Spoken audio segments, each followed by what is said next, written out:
Look at a modern GPU. It is an incredible piece of engineering, but it is bound by a hard physical limit, its onboard memory capacity. This chart shows exactly what it takes to store a large language model. To train a 100 billion parameter model, we need space for the weights. We need memory for the gradients. We need massive allocations for the optimizer states, tracking the first and second moments for algorithms like Atom. And we need space for the transient activations generated during training. Add those up, and the required memory footprint violently shatters the capacity limit of any single piece of silicon on the market. Because of this, the individual GPU has been replaced by the entire multi-rack data center as the base unit of compute. Stringing thousands of machines together introduces two distinct engineering bottlenecks. Compute scaling involves keeping every chip constantly fed with math, while memory scaling requires sharding the model parameters across the network without losing the overall mathematical state. Model scaling is now a distributed systems problem, defined by the hard trade-off between sharding memory and minimizing the time spent moving data across a cable. Let's examine the standard approach to this problem, naive data parallelism. Here in this interface, we split the training data batch across multiple GPUs. Each chip calculates gradients for its own slice of data, and then they all synchronize. But data parallelism hits a memory wall. Every single chip holds an exact, fully replicated copy of the model parameters, the gradients, and the high-precision optimizer states. This redundancy wastes massive amounts of capacity. To fix this, Stage 1 and Stage 2 of the Zero algorithm shard the optimizer states and the gradients. Each GPU only holds a fraction of that data, only exchanging it over the network when it is needed to process an update. The final step, known as fully sharded data parallelism, or FSDP, shards the model parameters themselves. By fracturing the weights across the entire cluster, the per-GPU memory usage drops severely. To make this viable, engineers have to overlap network communication with mathematical computation. Notice how the parameters for layer n+1 are being gathered over the network at the exact same moment the GPU is calculating the matrix multiplication for layer n. This overlap effectively hides the physical latency of the network behind the time it takes the silicon to finish its matrix multiplications. While FSDP clears the parameter memory wall, it aggressively consumes the global batch size. If we run out of data to split, we hit a new scaling limit. If the global batch size drops too low relative to the GPU count, the math finishes before the next set of parameters can arrive. The system becomes purely communication-bound, leaving the chips idle. To keep the chips busy at low batch sizes, we use pipeline parallelism. We take the sequential layers of the neural network and physically separate them across different hardware nodes along the depth axis. This creates a synchronization gap called the bubble.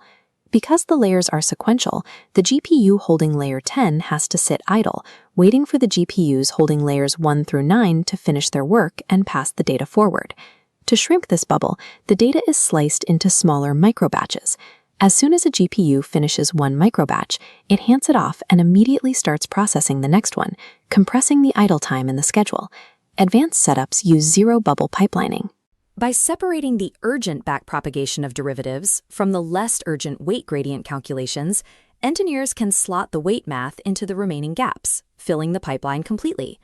Pipelining is highly efficient for slow network connections between racks because it relies purely on point-to-point communication, passing only the activations forward.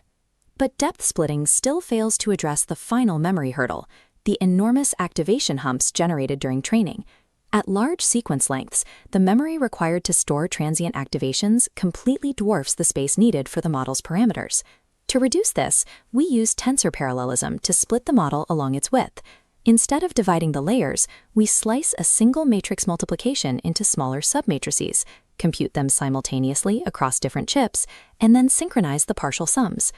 Tensor parallelism requires massive all-to-all synchronizations for every matrix multiplication. It is incredibly bandwidth-hungry, forcing it exclusively onto ultra-fast interconnects inside a single server chassis. Even with the matrices split, artifacts like layer norms remain. Sequence parallelism shards these specific remaining elements across the sequence dimension, materializing them only when the math requires it. Width splitting effectively neutralizes the activation memory threat, but its appetite for bandwidth dictates exactly where it can physically sit in a server rack. For architectures like Mixture of Experts, we shard the routing mechanisms and individual experts across devices using expert parallelism. For these models, expert parallelism is preferred over matrix slicing. It is more efficient to route sparse tokens to specific chips than to synchronize dense tensors. And when the context window exceeds hardware limits, context parallelism passes activations in a continuous ring to distribute the sequence across the entire cluster. The efficiency of these strategies, specifically how much tensor parallelism we can use, depends entirely on the physical layout of the network. Google's TPU architecture uses a toroidal mesh topology, where every chip connects directly to its neighbors in a wrapping 3D grid. This differs from traditional GPU clusters, which rely on a hierarchical fat tree topology. Communication is fast at the bottom, but as data moves through the pods, the spine switches create bandwidth choke points that restrict how we can shard the math. Because toroidal meshes offer uniform neighbor bandwidth, they permit larger tensor parallel clusters than fat trees. The physical wire geometry dictates the mathematical algorithms we deploy. These techniques form the 4D configuration rule for frontier models like Llama 3. 1. Assign tensor and expert parallelism to highest bandwidth internal links. 2. Deploy pipeline parallelism, or FSDP, across slower switches until parameters fit. 3. Use data parallelism on remaining GPUs to maximize throughput. These systems require constant oversight and hardware redundancy. During the Llama 3 run, hardware failures forced the team to recover the system 148 separate times.